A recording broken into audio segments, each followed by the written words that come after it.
നിത്യമായി ജീവിച്ചു വാഴുന്ന അങ്ങയോട് ഞങ്ങൾ പ്രാർത്ഥിക്കുന്നു.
പാതയിൽ നമ്മൾ ഈ പറയുന്ന നിയമങ്ങൾക്കായിട്ട് പ്രാർത്ഥിക്കാം.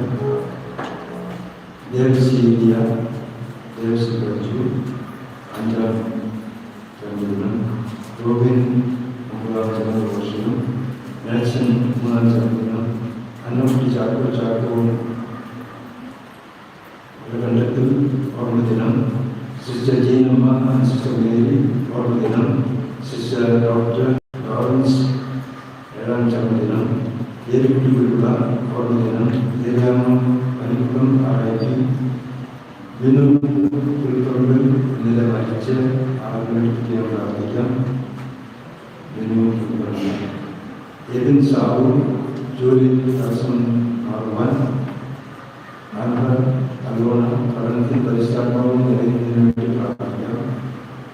ആന്റണി 13ാമത്തെ ദിവസം ബർത്ത്ഡേ ആഷ്മ രോഗസൗഖ്യം പ്രാപിക്കാൻ വേണ്ടി പ്രാർത്ഥിക്കാം. ഈ നിയോഗങ്ങളും നമ്മുടെ ഓരോരുത്തരുടെ മനസ്സിലുള്ള നിയോഗങ്ങളും ഈശോയുടെ മുകളിൽ കാഴ്ചവെച്ചുകൊണ്ട് ഈശോ എല്ലാവരെയും ദയവായിട്ട് അനുഗ്രഹിക്കട്ടെ നമ്മൾ പ്രാർത്ഥിക്കാം.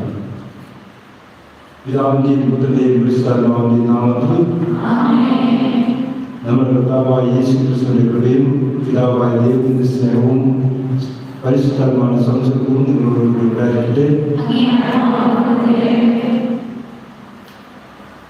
ഇന്നത്തെ ദിവസം തിരുസഭ ജോൺ ഡാക്ടറിൻ ബസലിക്ക അതിൻ്റെ ആസ്വാദ ദിനമായിട്ട് നമ്മൾ ആഘോഷിക്കുന്നു. നമ്മുടെ മാപ്പാപ്പായുടെ കത്തീഡ്രൽ പള്ളിയാണ്. അതുകൊണ്ട് നമ്മൾ പ്രത്യേകം ദൈവം വസിക്കുന്ന ഭവനമാണ് ഒരു പള്ളി. ആ ഭവനത്തിൽ ഈശോയ്ക്ക് നമ്മൾ കൊടുക്കേണ്ടിയ ആ സ്ഥാനം കൊടുക്കുമ്പോൾ തീർച്ചയായിട്ടും ഈശോ നമ്മളെ വളരെ സ്നേഹത്തോടെ നയിക്കുമെന്നുള്ള ഒരു പ്രതീക്ഷയോടെ നമ്മൾ പ്രാർത്ഥിക്കുവാനായിട്ട് നമുക്ക് കഴിയുന്നുണ്ട്. നമ്മൾ പള്ളിയിൽ വരുമ്പോൾ ആ ഈശോയോടുകൂടി അടുക്കണം, ബന്ധപ്പെടണം എന്നുള്ള ചിന്ത നമുക്ക് എപ്പോഴും കൊണ്ടുവരുന്ന ചിന്തിച്ചു നോക്കാം. അലസതയോടുകൂടി നമ്മുടെ മനസ്സ് അവിടെ എവിടെയെല്ലാം പറഞ്ഞുകൊണ്ടിരുന്നാൽ ഈശോയുടെ മാപ്പി ചോദിച്ചുകൊണ്ട് ശുദ്ധമായ ഹൃദയത്തോടുകൂടി നമ്മൾ ഈ കുർബാനയിൽ പങ്കെടുക്കാം.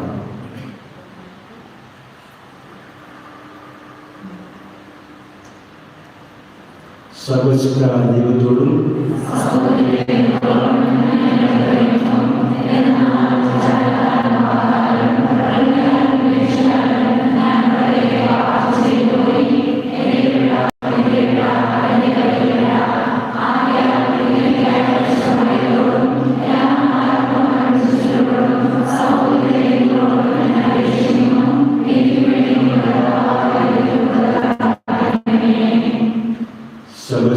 ദൈവം കഴിഞ്ഞ് നമ്മുടെ പാപങ്ങൾ പുറത്ത് നമ്മുടെ നിത്യജീവിതത്തിലേക്ക് നയിക്കുമാറാവട്ടെ.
ദൈവമേ, ജീവസുറ്റതും തിരഞ്ഞെടുക്കപ്പെട്ടതുമായ ശിലകളാൽ അങ്ങേ മഹിമയ്ക്കായി നിത്യമായ ഭവനം പങ്കെടുക്കുന്നുവല്ലോ.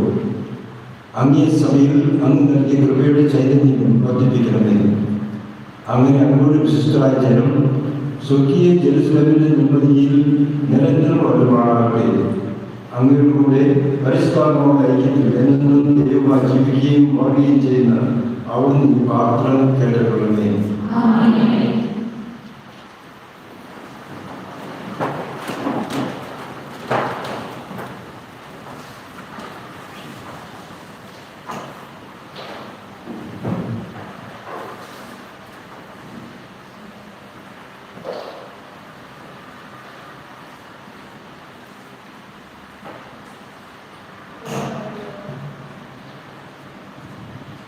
പ്രവാചകന്റെ പുസ്തകത്തിൽ നിന്ന് അക്കാലത്ത് ദൈവദൂതൻ എന്നെ ദേവാലയ വാതിൽക്കലേക്ക് തിരികെ കൊണ്ടുവന്നു. അതാ ദേവാലയ മുഖത്തിന്റെ അടിയിൽ നിന്ന് കിഴക്കോട്ട് വെള്ളം ഒഴുകുന്നു. ദേവാലയത്തിന്റെ ദർശനം കിഴക്കോട്ടാണ്. ദേവാലയ മുഖത്തിന്റെ വലതു ഭാഗത്ത് ബലിപീഠത്തിന്റെ തെക്ക് വശത്ത് അടിയിൽ നിന്ന് വെള്ളം ഒഴുകിക്കൊണ്ടിരിക്കുന്നു. പിന്നെ അവൻ എന്നെ വടക്കേ പടിപ്പുരയിലൂടെ പുറത്തു കൊണ്ടുവരികയും കിഴക്കേ പടിപ്പുരയിലൂടെ പുറത്തുകൂടെ നയിക്കുകയും ചെയ്തു. വെള്ളം തെക്ക് വശത്തൂടെ ഒഴുകിയിരുന്നു. അവൻ എന്നോട് പറഞ്ഞു, ഈ വെള്ളം കിഴക്കൻ പ്രദേശങ്ങളിലേക്ക് ഒഴുകി അരാമായി ചേരുമ്പോൾ കെട്ടിക്കിടക്കുന്ന കടലിൽ ചെന്ന് അതിനെ ശുദ്ധജലമാക്കുന്നു. നദി ഒഴുകുന്നിടത്തെല്ലാം ജീവജാലങ്ങൾ പറ്റം ചേർന്ന് ജീവിക്കും. അവിടെ ധാരാളം മത്സ്യങ്ങൾ ഉണ്ടായിരിക്കും. കാരണം കടലിൽ വെള്ളം ശുദ്ധീകരിക്കുന്നതിനാണ് നദി അങ്ങോട്ട് ഒഴുകുന്നത്. അങ്ങനെ നദി ഒഴുകുന്നിടത്തെല്ലാം ജീവൻ നിറഞ്ഞു നിൽക്കും. നദിയുടെ ഇരു കരകളിലും എല്ലാത്തരം ഫലവൃക്ഷങ്ങളും വളരും. അവയുടെ ഇലകൾ വാടി പൊഴിയുകയോ അവ ഫലം നൽകാതിരിക്കുകയോ ഇല്ല. അവയ്ക്ക് വേണ്ട ജലം വിശുദ്ധ സ്ഥലത്ത് നിന്ന് ഒഴുകുന്നത് കൊണ്ട് മാസം തോറും പുത്തൻ ഫലം പുറപ്പെടുവിക്കും. അവയുടെ ഫലം ഭക്ഷണത്തിനും ഇലകൾ രോഗശമനത്തിനും ഉപകരിക്കുന്നു. കർത്താവിന്റെ വചനം. പ്രതിവചന സങ്കീർത്തനം. ദൈവത്തിന്റെ നഗരത്തെ, അത്യുന്നതന്റെ വിശുദ്ധ നിവാസത്തെ സന്തുഷ്ടമാക്കിക്കൊണ്ടൊഴുകുന്ന നദിയുണ്ട്. ഭൂമി ഇളകിയാലും പർവ്വതങ്ങൾ സമുദ്ര മധ്യത്തിൽ അടർന്നുപതിച്ചാലും നാം ഭയപ്പെടുകയില്ല. ജലം പതിനുയർത്തിയാലും അതിന്റെ പ്രകമ്പനം കൊണ്ട് പർവ്വതങ്ങൾ വിറകൊണ്ടാലും നാം ഭയപ്പെടുകയില്ല. ദൈവത്തിന്റെ നഗരത്തെ, അത്യുന്നതന്റെ വിശുദ്ധ നിവാസത്തെ സന്തുഷ്ടമാക്കിക്കൊണ്ടൊഴുകുന്ന നദിയുണ്ട്. ആ നഗരത്തിൽ ദൈവം വസിക്കുന്നു. അതിന് വെള്ളം തട്ടുകയില്ല. അതിരാവിലെ ദൈവം അതിനെ സഹായിക്കും. ജനതകൾ ക്രോധാവിഷ്ടരാകുന്നു. രാജ്യങ്ങൾ പ്രകമ്പനം കൊള്ളുന്നു. അവിടുന്ന് ശബ്ദം ഉയർത്തുമ്പോൾ ഭൂമി ഉരുകി പോകുന്നു. ദൈവത്തിന്റെ നഗരത്തെ, അത്യുന്നതന്റെ വിശുദ്ധ നിവാസത്തെ സന്തുഷ്ടമാക്കിക്കൊണ്ടൊഴുകുന്ന നദിയുണ്ട്. സൈനികരുടെ കർത്താവ് നമ്മോട് കൂടെയുണ്ട്. യാക്കോബിന്റെ ദൈവമാണ് നമ്മുടെ അഭയം. വരുവിൻ, കർത്താവിന്റെ പ്രവൃത്തികൾ കാണുവിൻ. അവിടുന്ന് ഭൂമിയെ എങ്ങനെ ശൂന്യമാക്കിയിരിക്കുന്നു എന്ന് കാണുവിൻ. ദൈവത്തിന്റെ നഗരത്തെ, അത്യുന്നതന്റെ വിശുദ്ധ നിവാസത്തെ സന്തുഷ്ടമാക്കിക്കൊണ്ടൊഴുകുന്ന നദിയുണ്ട്.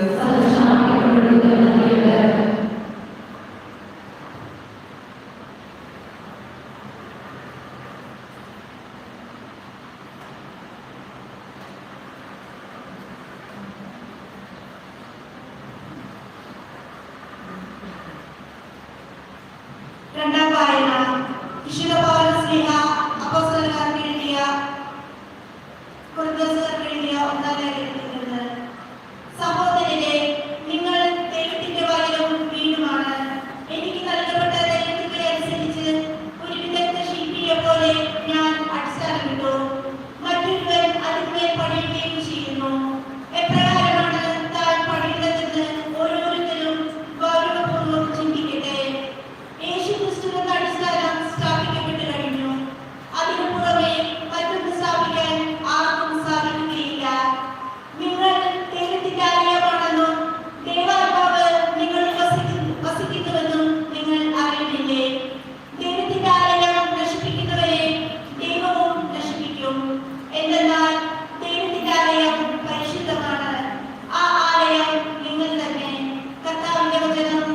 ഹല്ലേലൂയ. എന്റെ നാമം ഇവിടെ എന്നേക്കും നിലനിൽക്കേണ്ടതിന് ഞാൻ ഈ ആലയം തിരഞ്ഞെടുത്ത് വിശദീകരിക്കുന്നതിനാൽ ഹൃദയപൂർവകമായ കടാക്ഷം സദാ ഇതിന്മേൽ ഉണ്ടായിരിക്കും. ഹല്ലേലൂയ.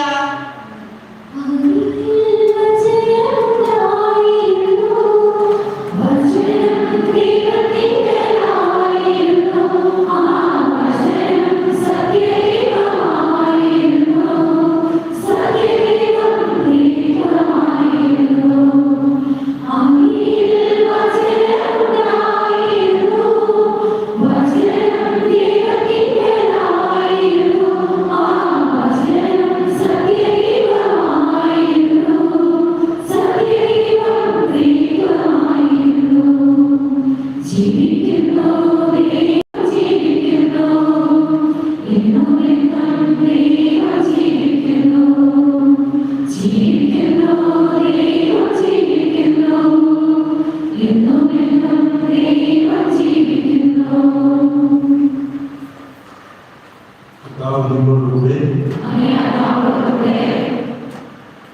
യോഹന്നാന്റെ വിശുദ്ധ സുവിശേഷത്തിൽ നിന്നുള്ള വായന.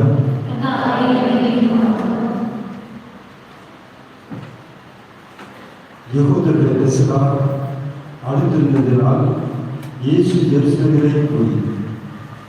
കാള, ആട്, പ്രാവ് എന്നിവ വെറുക്കുന്നവരെയും നാളെ മാറ്റാനിരിക്കുന്നവരെയും ദേവാലയത്തിൽ അവർ കണ്ടു. അവൻ കയർ കൊണ്ട് ഒരു ചതഞ്ഞുണ്ടാക്കി അവരെയെല്ലാം ആടുകളോടും കാടുകളോടും കൂടെ ദേവാലയത്തിൽ നിന്ന് പുറത്താക്കി. നാളെ മാറ്റക്കാരുടെ നാണയങ്ങളെ ചിതറിക്കുകയും മേശകൾ തട്ടിമറിക്കുകയും ചെയ്തു. പ്രാവുകളെ വിളിക്കുന്നവരോട് അവൻ കൽപ്പിച്ചു, ഇവയെ ഇവിടെ നിന്ന് എടുത്തുകൊണ്ട് പോകുകയും എന്റെ പിതാവിന്റെ ആലയം നിങ്ങൾ കച്ചവടം സദസ്യമാക്കരുത്. അവിടുത്തെ ആലയത്തെക്കുറിച്ചുള്ള തീഷ്ണത എന്നെ വെളിക്കളയും എന്നെഴുതപ്പെട്ടിരിക്കുന്നത് അപ്പോൾ അവന്റെ ശിഷ്യന്മാർ അനുസ്മരിച്ചു. യഹൂദർ അവരോട് ചോദിച്ചു, ഇത് ചെയ്യാൻ ഞങ്ങൾക്ക് അറിയാവുന്നതിന് എന്തടയാളമാണ് നീ ഞങ്ങളെ കാണിക്കുക?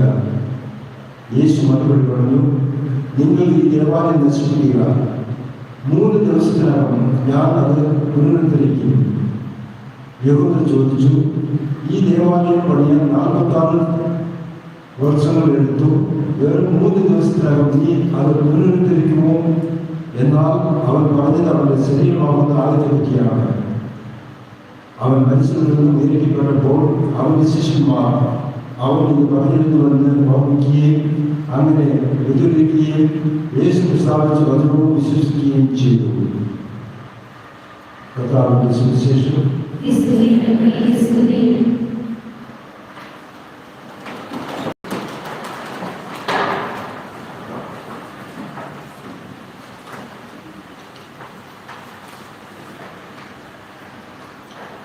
ഞാനിവിടെ ഏകദേശം 2.5 വർഷം മുമ്പ് വന്നപ്പോൾ ഞങ്ങളുടെ പള്ളിയിൽ രാജേശ്വരം പള്ളിയിൽ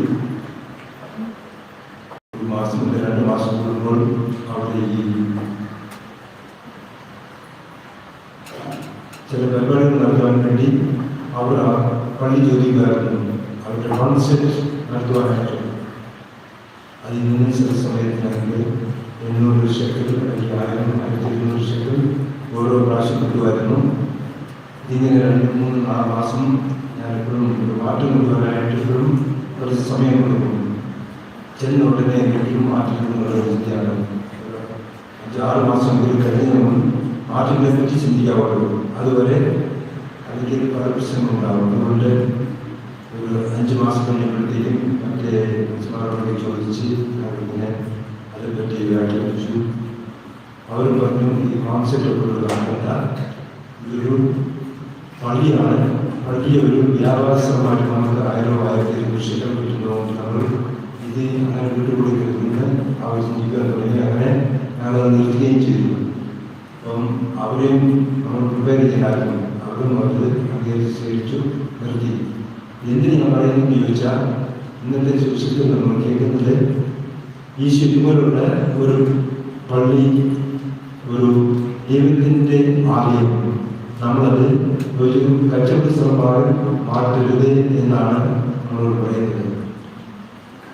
ഇന്നത്തെ ഫീസ്റ്റ് സാധാരണ ഞായറാഴ്ചകളിൽ നമ്മൾ ഇങ്ങനെ ഫീസ്റ്റ് ആഘോഷിക്കാറില്ല.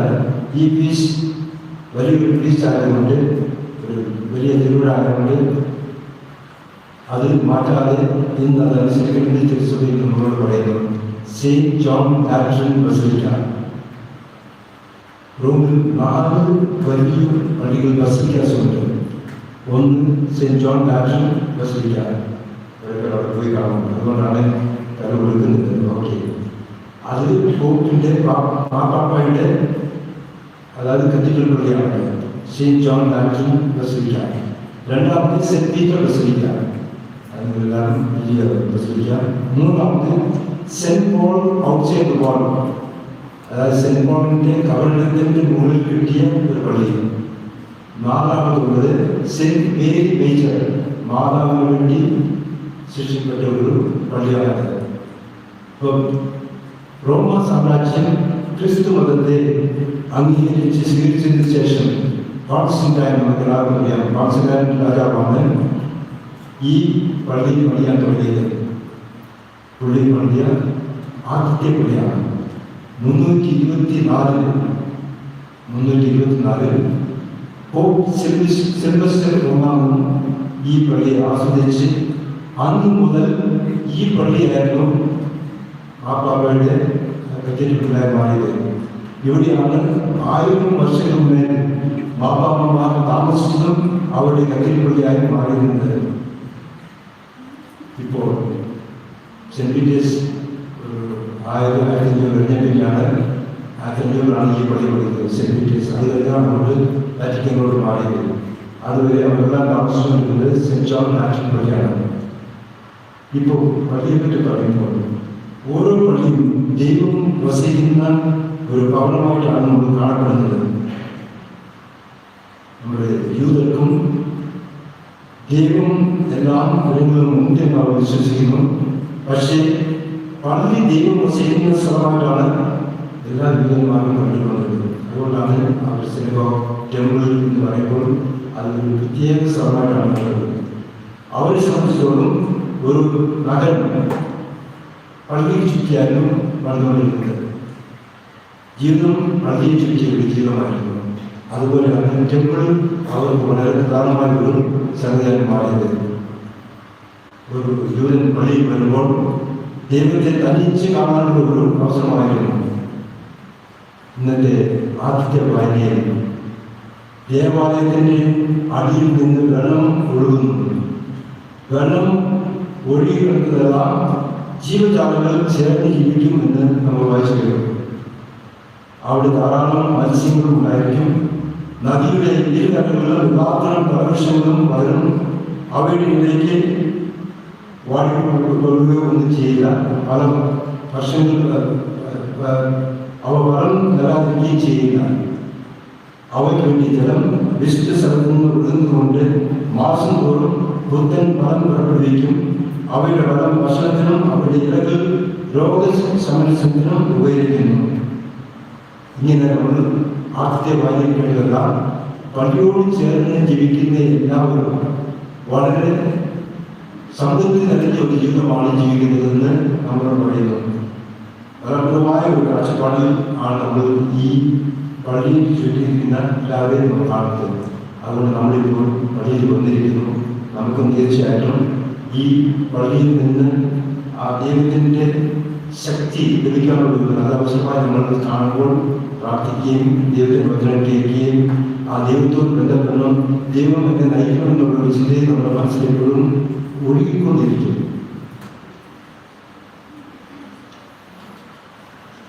രണ്ടാം വായനയിൽ നമ്മൾ കേട്ടത് പൗലോസ് ശ്ലീഹ, നിങ്ങൾ ദൈവത്തിന്റെ ആലയമാണെന്നും ദൈവാത്മാവ് നിങ്ങളിൽ വസിക്കുന്നുവെന്നും നിങ്ങൾ അറിയുന്നില്ലേ എന്ന് ചോദിക്കുന്നു. ദൈവത്തിന്റെ ആലയം വിശ്വസിക്കുന്നവരെ ദൈവം നശിപ്പിക്കും. എന്നാൽ ദൈവത്തിന്റെ ആലയം പരിശുദ്ധമാകുന്നു. ആ ആലയം നിങ്ങൾ തന്നെ. അതുകൊണ്ടാണ് നമ്മൾ എല്ലാവരെയും ദൈവത്തിന്റെ ആലയമായിട്ട് കാണും.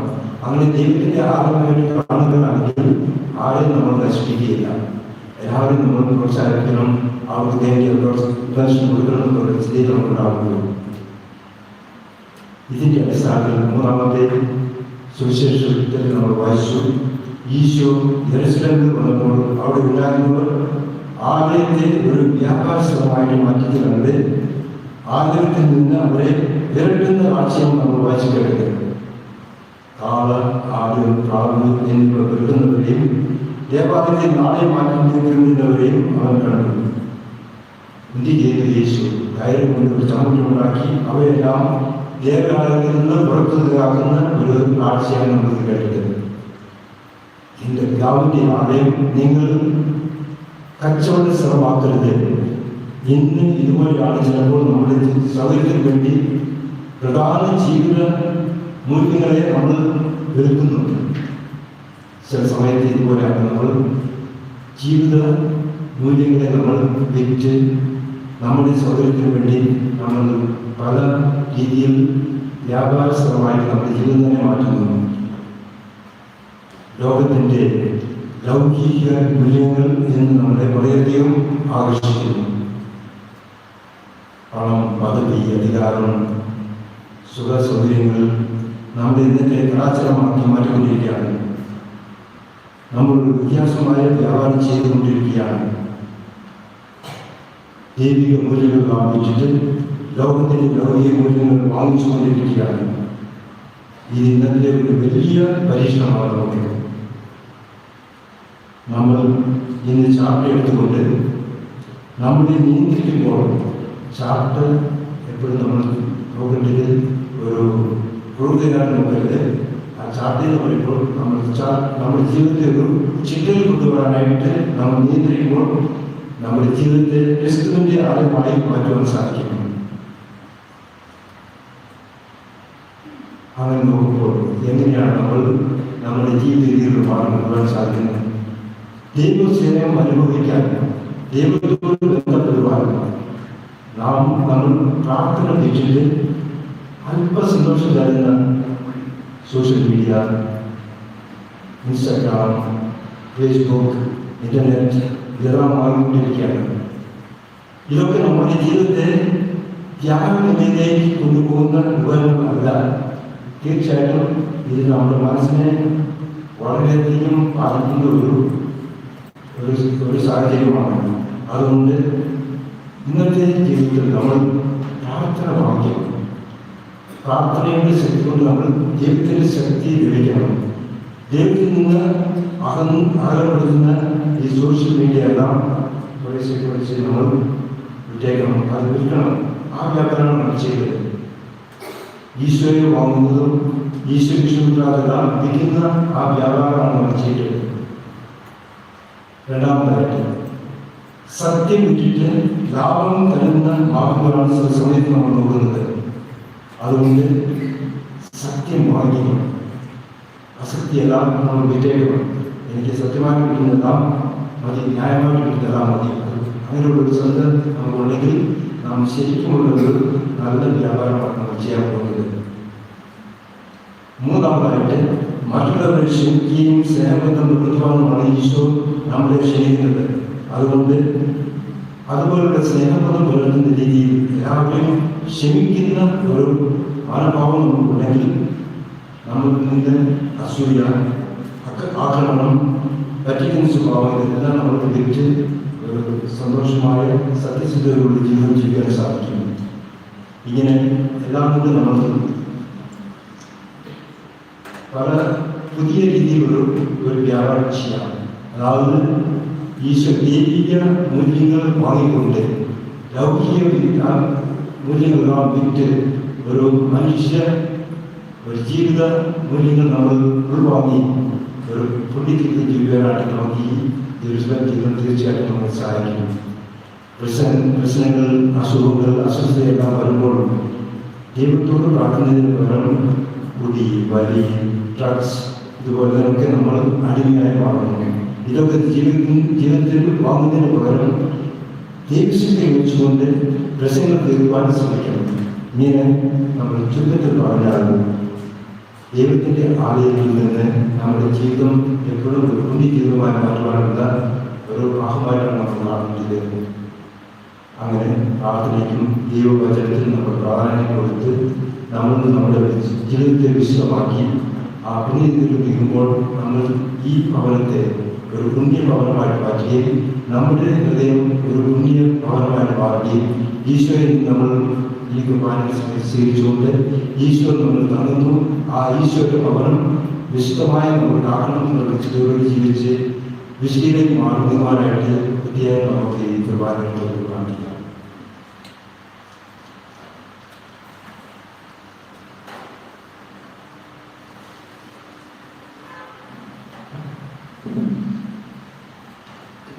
പതിനാഴ്ച നേരത്തെ അറിയിപ്പ് പറഞ്ഞേക്കാന്ന് വെച്ചു.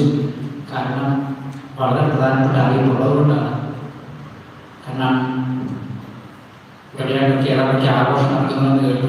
അതുകൊണ്ട് ചില തല കാണിച്ച് ചിലപ്പോൾ പോകാൻ സാധ്യതയുണ്ടെന്നാണ് തോന്നുന്നതുകൊണ്ടാണ് നേരത്തെ അറിയിപ്പ് പറഞ്ഞേക്കാന്ന് വെച്ചത്.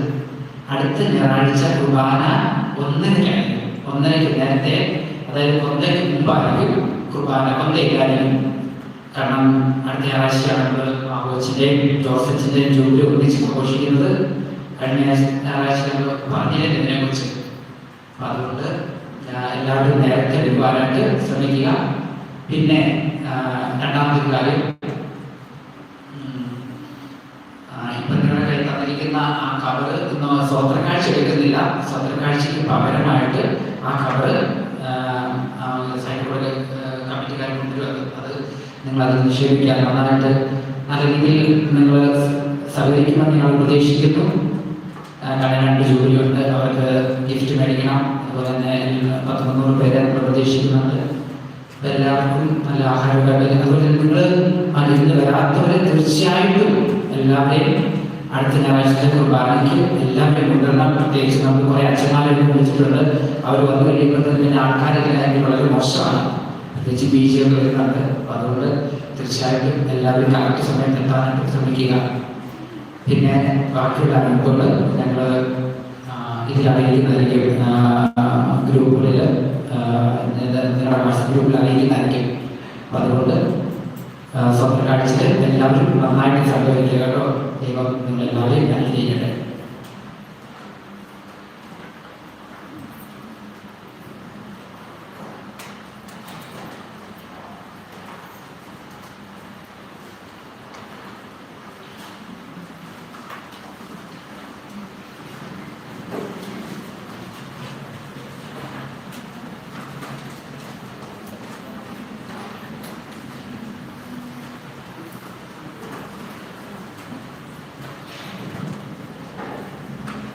നമുക്ക് എഴുതിയിട്ടുണ്ട്. നമുക്ക് വിശ്വാസപ്രമാണം ചെയ്യാം. ഏക ദൈവത്തിൽ ഞാൻ വിശ്വസിക്കുന്നു.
പ്രിയ സഹോദരരെ, എല്ലാ മനുഷ്യരും രക്ഷപ്പെടണമെന്നും സത്യത്തിന്റെ അറിവിലേക്ക് വരണമെന്നും ആഗ്രഹിക്കുന്ന സർവശക്തനായ പിതാവായ ദൈവത്തിലേക്ക് പൂർണ്ണ ഹൃദയത്തോടെ നമ്മുടെ പ്രാർത്ഥനകളെല്ലാം സമർപ്പിക്കാം.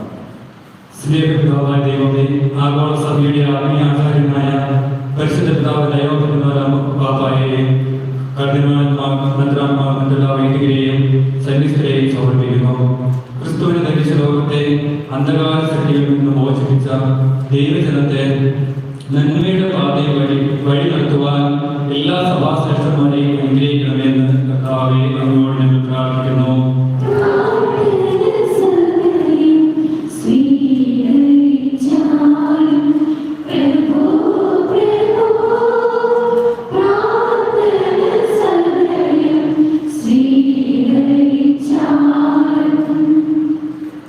പരിശുദ്ധനായ ദൈവമേ, എല്ലാ മിഷണറിമാരെയും ലോകമെമ്പാടുമുള്ള എല്ലാ ജീവിത ക്രിസ്ത്യാനികളെയും അങ്ങേക്ക് സമർപ്പിക്കുന്നു. സകലങ്ങളിൽ അവരെ ധൈര്യപ്പെടുത്തി ആശ്വസിപ്പിക്കണമെന്നും തങ്ങളുടെ വിശ്വാസത്തിൽ ഉറച്ചു നിൽക്കുവാനുള്ള വഴി നൽകണമെന്നും അങ്ങയോട് ഞങ്ങൾ പ്രാർത്ഥിക്കുന്നു.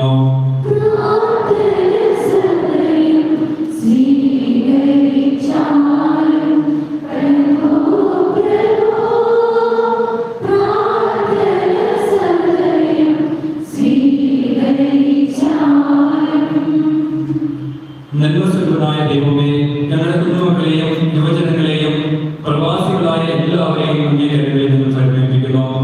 അനുസരണത്തിലും ദൈവസ്നേഹത്തിലും മക്കൾ വളരുവാനും കുടുംബത്തിനും സഭയ്ക്കും സമൂഹത്തിനും നന്മ ചെയ്യുവാനും എല്ലാ പ്രതിസന്ധിയിലും അങ്ങേ മാത്രം ശരണം പ്രാപിക്കുവാനും ഇടയാക്കണമെന്ന് ഞങ്ങൾ പ്രാർത്ഥിക്കുന്നു.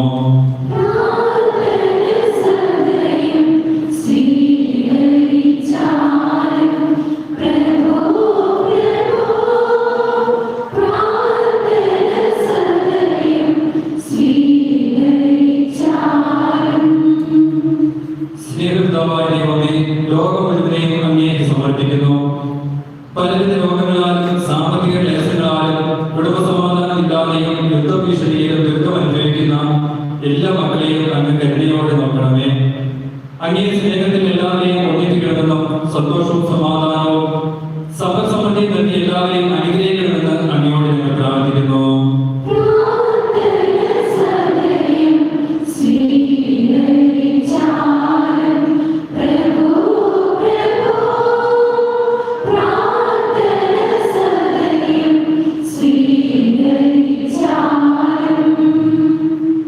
നിത്യപിതാവേ, അങ്ങേ പക്കലേക്ക് വിളിക്കപ്പെട്ട ഞങ്ങളുടെ പൂർവികർ, മാതാപിതാക്കൾ, സഹോദരർ, അയൽക്കാർ, ബന്ധുമിത്രാദികൾ എന്നിവർ അങ്ങയുടെ കാരണത്താൽ പാപമോചിതരായി നിത്യാനന്ദത്തിൽ വിശുദ്ധരോടൊപ്പം അങ്ങേ പാടി സ്മരിക്കുവാൻ ഇടയാക്കണമെന്ന് ഞങ്ങൾ പ്രാർത്ഥിക്കുന്നു.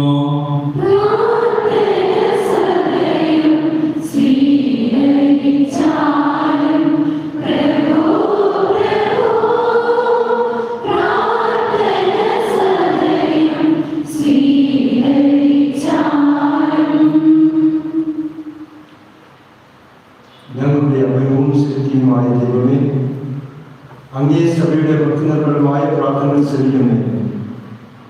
എന്നാൽ കാരണത്തിൻ്റെ ഉടയവൻ അങ്ങ് തന്നെയാണല്ലോ. ഞങ്ങൾ വിശ്വാസവും യാചിക്കുന്നത് ഫലപ്രദമായി ഞങ്ങൾ സമ്പാദിക്കാനും അംഗീകരിക്കണമേ. ഞങ്ങൾ പിതാവായ ക്രിസ്തുവിൽ ഈ പ്രാർത്ഥന കേൾക്കണമേ.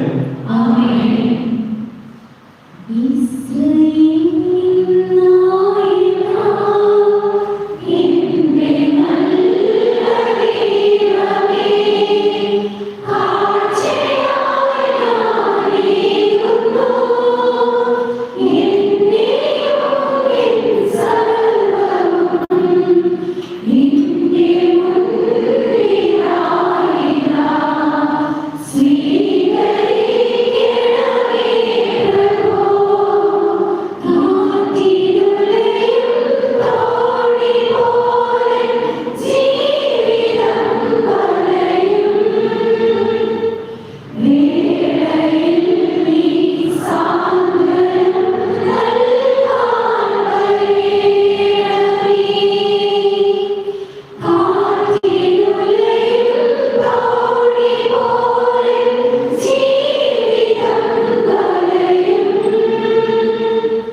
സഹോദരനെ എന്റെയും നിങ്ങളുടെയും വഴി സർവസ്വത്തിന് പിതാവുമായ ദൈവത്തിന് സ്വാഗതം വേണ്ടി പ്രാർത്ഥിക്കട്ടെ.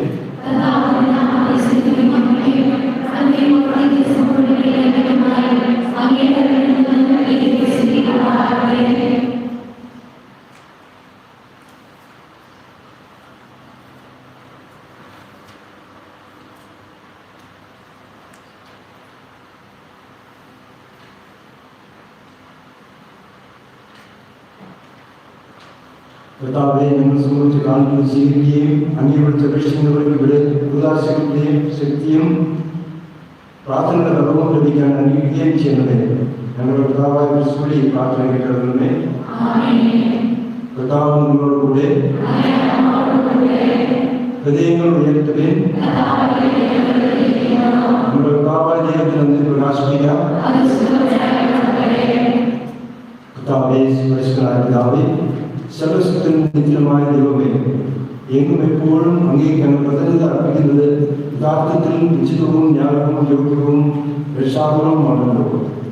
അങ്ങേ കൃപയുടെ നിരന്തര സഹായത്താൽ പരിപോഷിതരാകുന്ന ഞങ്ങൾ അങ്ങേക്ക് സ്വകാര്യമായ ജീവിതത്തിന്റെ പ്രാപ്തിയാൽ പ്രചോദനരായ അങ്ങേ പരിശുദ്ധാത്മാവിന്റെ ആലവാഴ്ത്തുന്നതിനും പ്രാർത്ഥനയുടെ ഭവനത്തിൽ അവതരിക്കുന്നതിന് വസിക്കുന്നതിനും അങ്ങനെയുള്ളമായിരുന്നു. മാത്രമല്ല, ദൃശ്യമായ ആദ്യങ്ങളിൽ പ്രതിബിംബിക്കുന്ന ക്രിസ്തുവിന്റെ മണവാട്ടിയായ സഭയെ നിരന്തര പ്രവർത്തനത്താൽ അങ്ങനെ സ്വീകരിക്കുന്നു.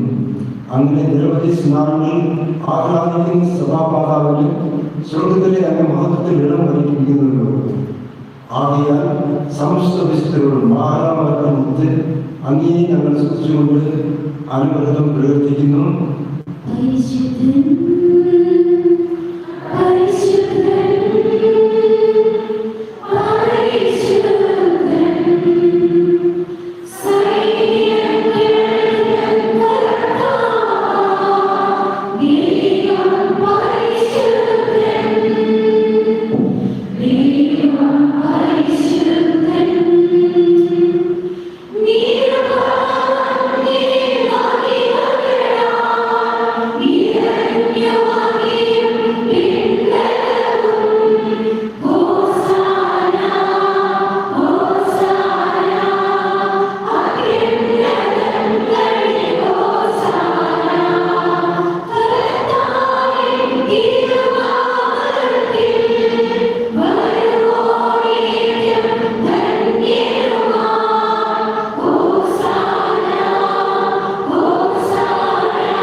സത്യമായും പരിശുദ്ധനാകുന്നു.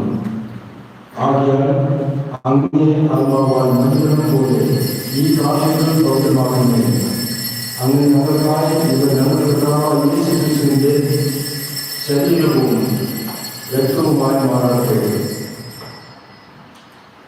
അവിടുന്ന് ഒറ്റപ്പെടുത്തില്ല. സുമനസാലികൾ ശ്രമിച്ചപ്പോൾ അപ്പം എടുത്ത് കൃതജ്ഞത പ്രകാശിപ്പിച്ച് മുറിച്ച് തന്റെ ശിഷ്യന്മാർക്ക് കൊടുത്തുകൊണ്ട് അരുൾ ചെയ്തു, എല്ലാവരും ഇതിൽ നിന്ന് വാങ്ങി പരിശോധിക്കുന്നു. എന്തെന്നാൽ ഇത് നിങ്ങൾക്ക് വേണ്ടി അർപ്പിക്കാനിരിക്കുന്ന എൻ്റെ ശരീരമാകുന്നു.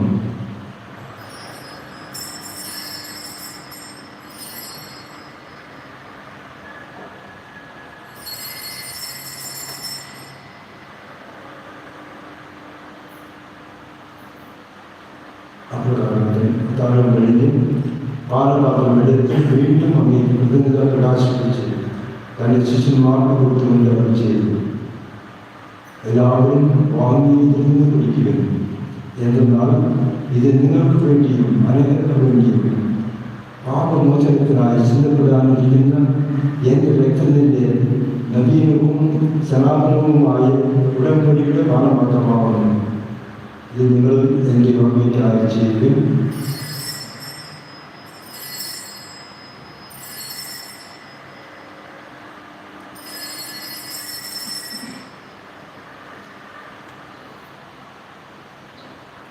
വിശ്വാസത്തിന്റെ രഹസ്യം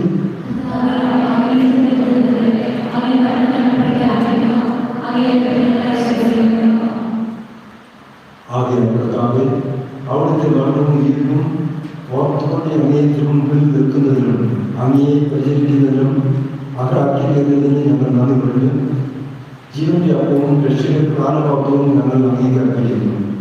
ക്രിസ്തുവിന്റെ ശരീരത്തിലും രക്തത്തിലും പങ്കുചേർന്ന് ഞങ്ങളെ പരിസ്ഥാപം ഒന്നായി ചേരണമെന്ന് ആരോട് ഞങ്ങൾ അപേക്ഷിക്കുന്നു. കർത്താവേ, ലോകം വ്യാപിച്ചു കിടക്കുന്ന ഈ സഭയെ ഓർക്കണമേ. ഞങ്ങളുടെ പരിശുദ്ധ പിതാവുമാരെയോ അപ്പായോടും ഞങ്ങളുടെ പിതാധ്യക്ഷനായ പ്രാപ്തി സംഘത്തോടും വൈദികത്തോടുമൊത്ത് സഭയെ അങ്ങ് സ്നേഹത്തിന്റെ പൂർണ്ണതയിൽ എത്തിക്കണമേ. ഉയർപ്പിന്റെ പ്രത്യാശയുടെ നിദ്രകൊള്ളുന്ന ഞങ്ങളുടെ സഹോദരങ്ങളെയും അങ്ങേ കാരണത്തിൽ മരണപ്പെടുന്ന സകലരെയും അങ്ങ് ഓർക്കുകയും അങ്ങേ മുഖത്തിന്റെ പ്രകാശത്തിലേക്ക് അവരെ സ്വീകരിക്കുകയും ചെയ്യണമേ. ഞങ്ങളെല്ലാവരിലും കഴിയണമെന്ന് ഞങ്ങൾ പ്രാർത്ഥിക്കുന്നു. അങ്ങനെ ദൈവമാതാവായ പരിശുദ്ധ കന്യകാമറിയത്തോടും ആ കന്യകയുടെ ഭർത്താവായ ഭാഗ്യപ്പെട്ട യോസേഫിനോടും അനുഗ്രഹീതനായ അപ്പസ്തലരോടും കാലാകാലങ്ങളിൽ അങ്ങേ പ്രസാദിപ്പിച്ച സകല വിശുദ്ധരോടുമൊത്ത് നിത്യജീവനിൽ പങ്കുചേരുവാൻ ഞങ്ങളെ ആഗ്രഹിക്കുകയും അങ്ങേ പുത്രനായ യേശുക്രിസ്തു വഴി ഞങ്ങൾ അങ്ങയെ സ്തുതിക്കുകയും മഹത്വപ്പെടുത്തുകയും ചെയ്യുമാറാകട്ടെ.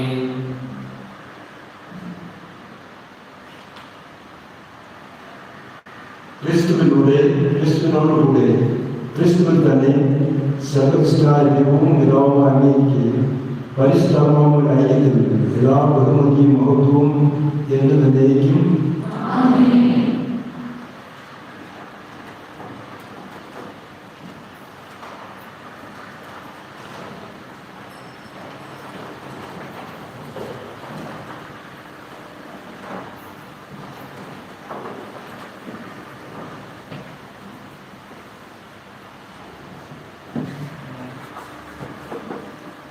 രക്ഷകരമായ കടക്കണമെന്നാൽ ഉത്ബോധനായും ജീവിതദേശത്താൽ ദുർബലരായും നിർഭയം നമുക്ക് പ്രചരിച്ചുള്ള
എല്ലാ തിന്മകളിൽ നിന്ന് ഞങ്ങളെ മോചിപ്പിക്കണമേ.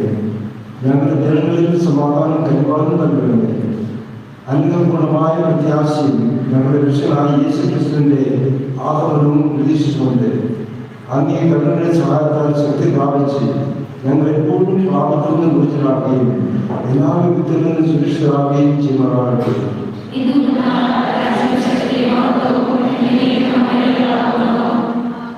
സമാധാനം ഞാൻ നിങ്ങൾക്ക് നൽകുന്നു. എന്റെ സമാധാനം നിങ്ങൾക്ക് ഞാൻ തരുന്നു എന്ന് അപ്പോസ്തലന്മാരോട് ചെയ്ത കർത്താവായ യേശുക്രിസ്തുവേ, ഞങ്ങളുടെ പാപങ്ങളെല്ലാം എങ്കിലും അങ്ങേ സഭയുടെ വിശ്വാസം ദൃഢം പാർത്ത് അങ്ങേ തുള്ളും അനുസരിച്ച് സഭയ്ക്ക് സമാധാനവും ഐക്യവും നൽകാൻ കഴിയണമേ. എന്നും ജീവിക്കുകയും വാഴുകയും ചെയ്യുന്ന അങ്ങേ ഈ പ്രാർത്ഥന കേട്ടതുമേ. കർത്താവിന്റെ സമാധാനം നിങ്ങളോട് എപ്പോഴും ഉണ്ടായിരിക്കട്ടെ. നിങ്ങൾ പരസ്പരം സമാധാനം ആശംസിക്കുകയും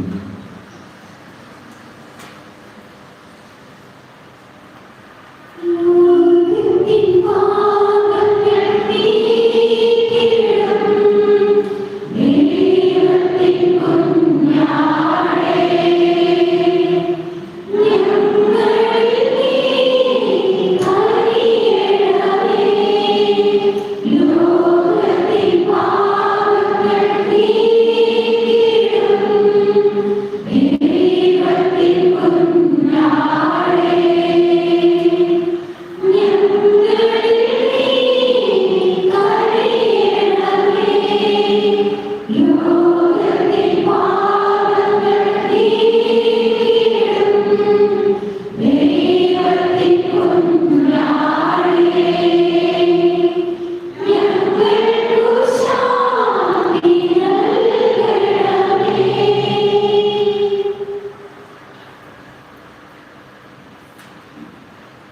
ദൈവത്തിന്റെ കുഞ്ഞാട് ഇതാ ലോകത്തിന്റെ പാപങ്ങൾ നീക്കുന്നവർ, കുഞ്ഞാടിന്റെ വെളിവിന് ക്ഷണിക്കപ്പെട്ടിരിക്കുന്നവർ അനുഗ്രഹീതർ.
കമ്മിറ്റിക്കാരെ ഒന്നോടെ ഓർമ്മിപ്പിച്ചിട്ടുണ്ട്. അടുത്ത ആഴ്ചത്തെ കുർബാനയുടെ കാര്യം 1:30 ആണെന്ന് ഒന്നോട് ഓർമ്മിപ്പിക്കാനുണ്ട്. പിന്നെ അതുപോലെ തന്നെ ഇന്ന് ആരെങ്കിലും കവറ് കൊണ്ടുവരാൻ പറ്റിയില്ല, അല്ലെങ്കിൽ എന്തെങ്കിലും സാഹചര്യം കൊണ്ട് ഇടാൻ പറ്റിയില്ല, അല്ലെങ്കിൽ അടുത്ത ആഴ്ച കൊണ്ടുവരാനായിട്ടും അറിയിച്ചിട്ടുണ്ട്.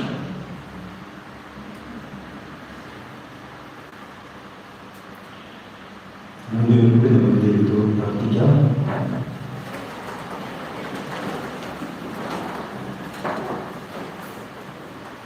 ദൈവമേ, അങ്ങേ സഭയുടെ ഇന്നത്തെ അടയാളത്തിലൂടെ അനുഷ്ഠമായ ജെറുസലേമിൽ ഞങ്ങൾക്കായി പ്രതിബന്ധിക്കാൻ അംഗീകൃതമായിരുന്നു. ഈ കുദാശയുടെ പങ്കാളിത്താൽ ഞങ്ങളെ അങ്ങ് കൃപയുടെ ആളുകളാക്കുകയും അങ്ങ് മഹത്വത്തിന്റെ വസതിയിൽ പ്രവേശിക്കാൻ അനുവദിക്കുകയും ചെയ്യുന്നത് ഞങ്ങളുടെ പിതാവായ ക്രിസ്തുവിൽ പ്രാർത്ഥിച്ചിട്ടുണ്ട്. പിതാവ് നിങ്ങളോടുകൂടെ സർവ്വശക്തനായ ദൈവം പിതാവും പുത്രനും പരിശുദ്ധാത്മാവും നിങ്ങളെ അനുഗ്രഹിക്കുമാറാകട്ടെ. ഓഹുവിൻ ദൈവം സമാപിച്ചു. രാമന്റെയും പുത്രന്റെയും പരിശുദ്ധാത്മാവിന്റെയും നാമത്തിൽ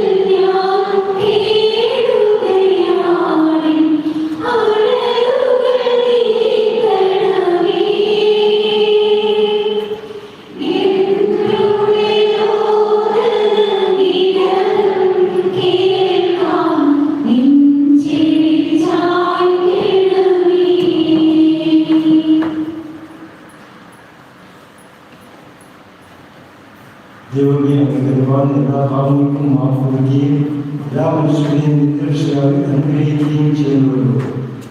ഞങ്ങളിൽ നിന്ന് വേർപിരിഞ്ഞു പോയ പ്രിയ സഹോദരങ്ങൾ നിത്യകന്യായ പരിശുദ്ധകന്യാവളത്തിൻ്റെയും എല്ലാ വസ്തുക്കളുടെയും മധ്യസ്ഥ വഴി സ്വർഗീയ സൗഭാഗ്യം അനുഭവിക്കാൻ അനുഗ്രഹം നൽകുന്നത് കർത്താവായ ക്രിസ്തുവിൽ ഞങ്ങൾ സഹോദരന്റെ പ്രാർത്ഥന കേട്ടതുകൊണ്ട് Thank you.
അതിനോട് സാധ്യമാണ്.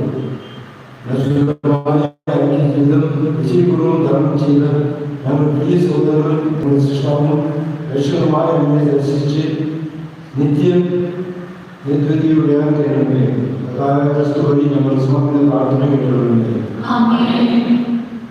കർത്താവേ കഴിയണമേ, ക്രിസ്തുവേ കഴിയണമേ, കർത്താവേ കഴിയണമേ.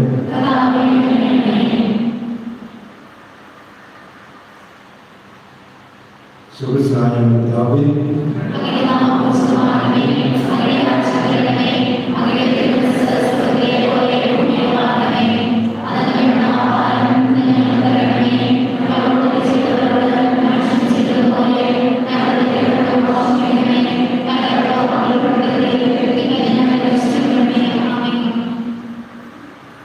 പരമകാരുണികനും ലോകരക്ഷകനുമായ ദൈവമേ, അങ്ങയുടെ അനന്തമായ കൃപയനുസരിച്ച് ഈ ലോകത്ത് നിന്ന് യാത്രയുടെ ദാസന്റെ ആത്മാക്കൾക്ക് വിശുദ്ധ സമൂഹത്തിൽ പ്രവേശനം നൽകുന്നത് പുണ്യചരിതരെ സ്വർഗീയ ഭവനത്തിലേക്ക് ആനയിക്കുവാനായി അങ്ങ് മാനവങ്ങളിൽ മഹത്വങ്ങളെ ആഹ്ലാദുമ്പോൾ കണ്ണുകൾ കണ്ടില്ലാത്തതും ചിന്തയ്ക്ക് അധികമായി നിത്യാനന്ദത്തിലേക്ക് ഈ സൗഹൃദങ്ങളെ സ്വീകരിക്കാൻ കഴിയുമേ. പ്രസ്താവമായ ക്രിസ്തു വഴി ഞങ്ങൾ സമർപ്പിക്കുന്ന പ്രാർത്ഥന കേട്ടുകൊള്ളണമേ. കർത്താവേ, അവരുടെ ശാന്തി നൽകണമേ. ഈ സൗഹൃദങ്ങളുടെ ആത്മാക്കം മരിച്ചെടുത്തുള്ള വിശ്വാസത്തിന്റെ ആത്മാക്കളും കർത്താവിന്റെ കാരണത്താൽ സമാധാനത്തിൽ ആശ്വസിക്കട്ടെ. കർത്താവ് നമ്മളോടുകൂടെ സർവശക്തനായ ദൈവം പിതാവും പുത്രനും പരിശുദ്ധാത്മാവും നിങ്ങളെ അനുഗ്രഹിക്കട്ടെ.